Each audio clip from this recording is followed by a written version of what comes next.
someone from our group is in danger. Should we call the office? Should we call one another? I wake up Meredith. What do we do? 2 minutes later, Eric Moira says, don't worry, it's just Maggie. Bienvenidos a Guatemala. I can't even say Guatemala. Yo soy Margarita again. Otra vez. It's me and my friend Jessica. We're walking. It's raining. I have no rain jacket. Jessica does. Maybe. Here, let me get you.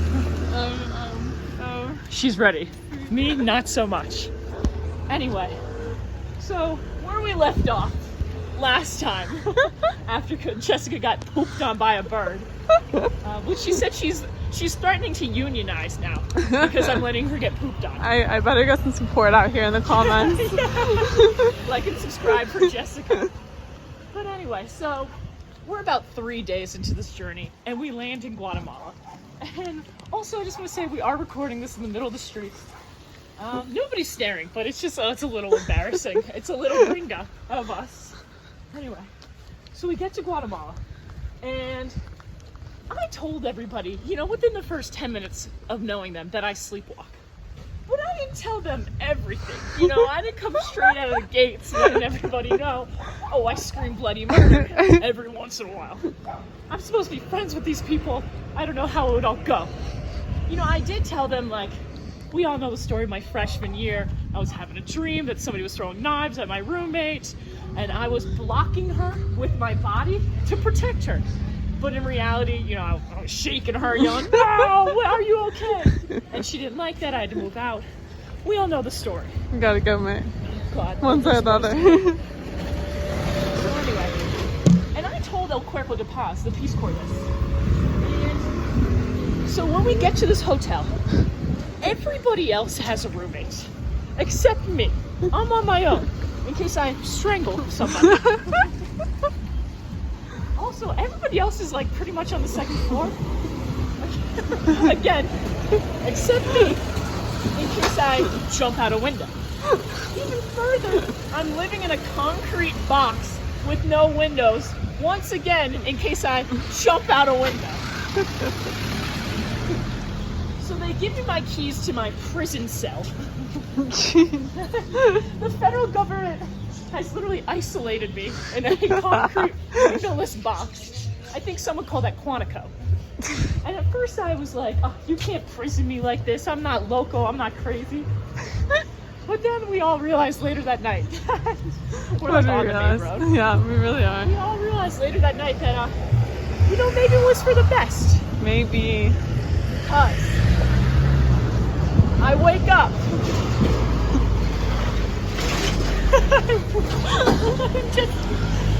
This is like the worst road trip. What happened next?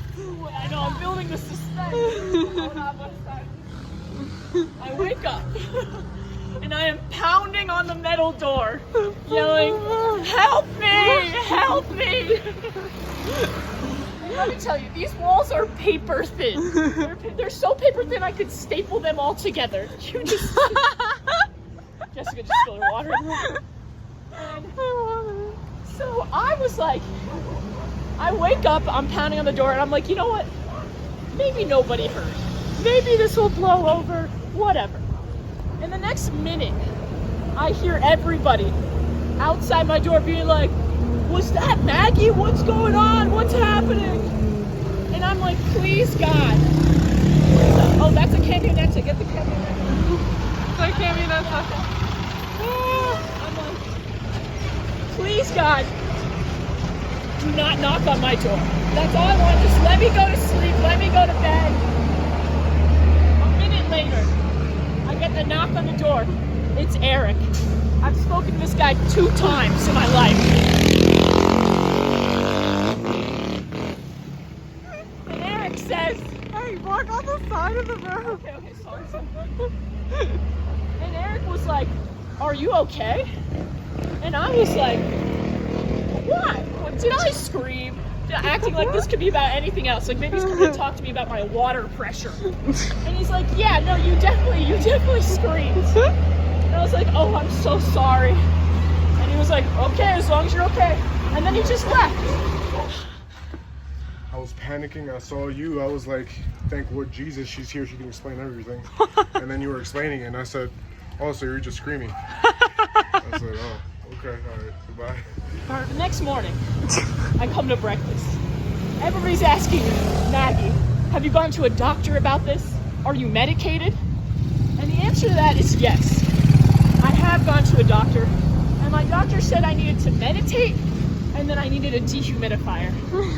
So if you count lavender herbal essence as medicated, then yes, I am medicated. And yes, I've gone to a doctor. Thank you very much. Thank you.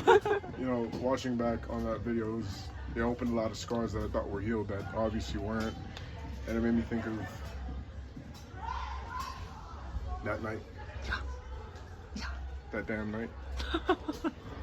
Okay, tell me how you felt. Scared. Oh. It's not gonna work.